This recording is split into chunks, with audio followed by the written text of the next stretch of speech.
Students, I hope you all are fine. Now let us discuss the topic, that is asymptotes. In this topic I will cover horizontal asymptotes, oblique asymptotes, and also I will discuss about vertical asymptotes. Now before discussing the horizontal asymptote, we have to know that what is asymptote and what is the definition of asymptote. It says that if the distance between the graph of a function and some fixed line approaches zero as a point on the graph moves increasingly far from the origin, we say that the graph approaches the line asymptotically and that the line is an asymptote of a graph. Now let us look it graphically and try to understand what this definition says to us. Now look at this graph. This is the graph of function y is equal to 1 over x, and if we draw a line here. This is a vertical line and say it is some line x is equal to a. Now we know that this distance between the graph of a function and this vertical line approaches 0 as we move far from the origin.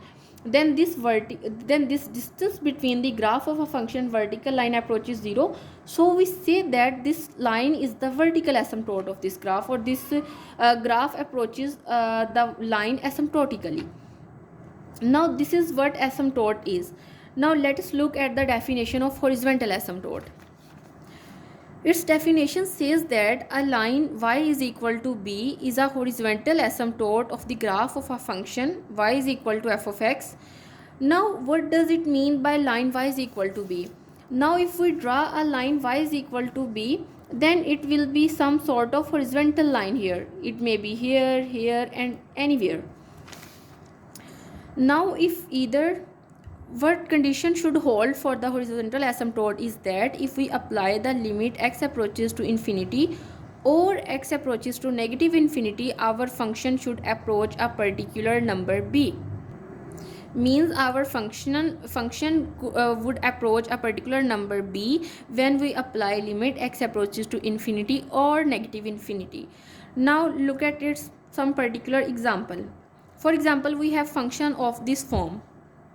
Now if we apply the limit x approaches to infinity on this function, then after dividing numerator and denominator by x square, we get this one, and if we apply the limit on this function, then I will get 5 over 3.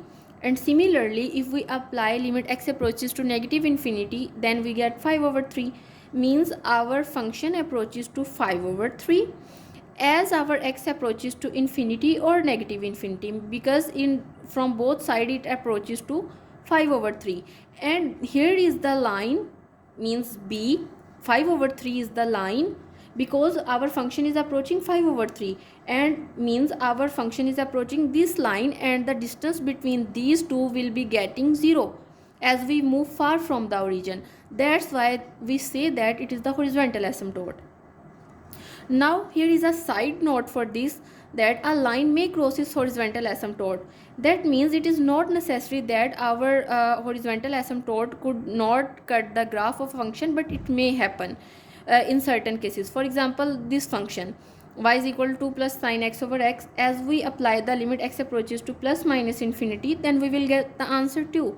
And if we look at its graph, then we saw that at certain points this graph cut that line. Then it may happen that our horizontal asymptote cut the line or graph of our function. Now let us look at the definition of oblique asymptotes. It says that if the degree of the numerator of a rational function is 1 greater than the degree of the denominator, the graph has an oblique asymptote. Okay, for example, this function, as we can easily see that the degree of numerator is 1 less than the degree of denominator, because here degree is 1 and here is degree is 2, and means its degree is 1 greater than this. So we can say that it has an oblique asymptote, or it must have an oblique asymptote. And how we can find it? Divide numerator by denominator. to express f as a linear function plus a remainder that goes to 0 as x approaches to plus minus infinity. Means that when we divide a numerator with the denominator, then we get a linear function and we get a particular remainder, and on that remainder we apply a limit x approaches to plus minus infinity and we get an answer 0. Now let us look at its example. It says that f of x is equal to this one. Now we divide the numerator with the denominator. If I divide it with the this one, then if I simplify it, then I get this answer. And if I express it, means this function can be written as, first of all we write this one, then 2 by 7 x minus 8 over 9. This is a linear function because the degree of x is equals to 1, and plus then we write this and is divided by this one. This is the remainder basically.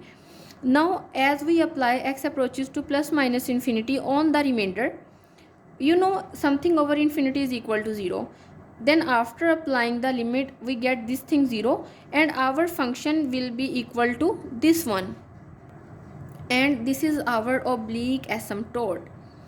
This is the graph of a function, and the lines that I draw with a black ball pen is the asymptotes, and these are oblique in shape, and we can we say that this is an oblique asymptote.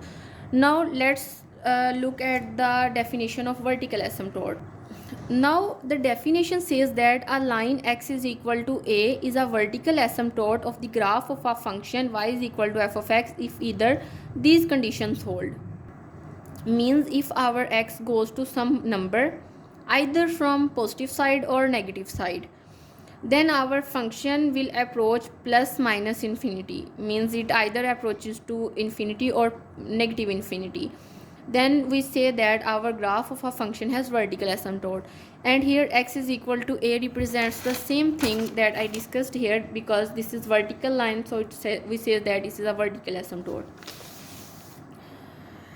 Now previously I discussed the example of just finding horizontal asymptote, but I now find horizontal and vertical asymptote of a graph of a function, because sometimes he will say that find the horizontal and vertical asymptote, then we have to find it. Now we are interested in the behavior as x approaches to plus minus infinity and x approaches to negative 2. Because that for finding the horizontal asymptote we have to take the limit x approaches to plus minus infinity, and to find a vertical asymptote we have to approach our x approach to a particular number, and here the denominator is equal to 0 at negative 2, so we check the behavior as x approaches to negative 2 where denominator is 0. Now first of all we divide the numerator with the denominator, and we get this function. Because that if I just take the limit x approaches to plus minus infinity, then I get the indeterminate form, and that's couldn't be possible for me to solve in any way. Just I have to divide it denominator with the denominator. Then I get this one. The curve is y is equal to 1 over x. That it is the if I forget these two things, then we know that it is a graph of 1 over x, but it is shifted 1 unit up and 2 unit left, because when we add value in x, then it is shifted on the left or either right side, and as 1 is added in our graph of a function, then it is shifted 1 unit upward. Now the asymptotes are known.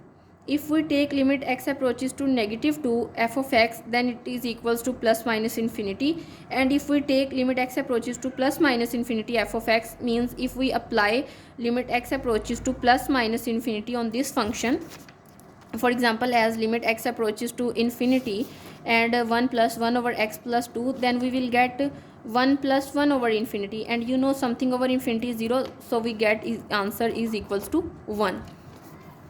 And in the same way, if we take negative approaches negative 2, then something over 0 goes to infinity, and we get answer plus minus infinity.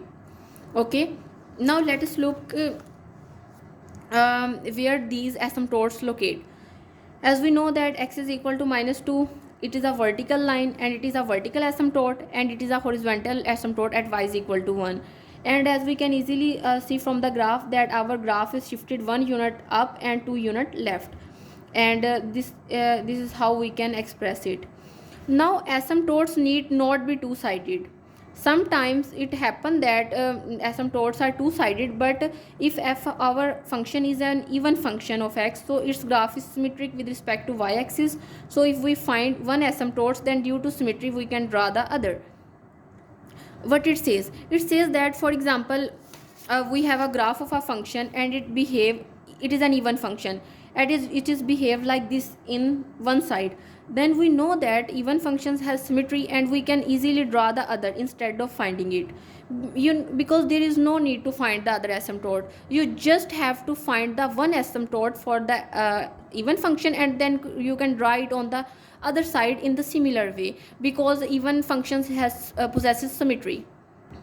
For example, this case here, this is on the positive x-axis side, and we know that our function will behave like this and like this. So due to symmetry I can draw on this side in the same way and this side on the same way, and it has two vertical asymptotes, and it is the graph of these functions.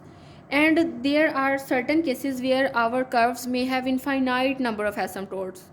Means it is not necessary that our curve has just one asymptote or just two asymptotes. It may have finite number of asymptotes, as is the case with secant x and tan x, because we know that our tan x will be equal means where it is undefined, then it will goes to infinity, and we can find so many asymptotes there.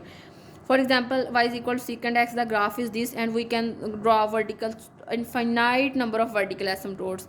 And in the same way, for the graph of tan x, we can draw an infinite number of asymptotes. Now this is all about today's lecture. I will continue with the topic continuity in the next lecture, and in the present lecture I discuss about horizontal asymptote, vertical asymptote, and oblique asymptotes, and also discuss how we can find out the asymptotes. Now this is all about today's lecture. Thank you so much.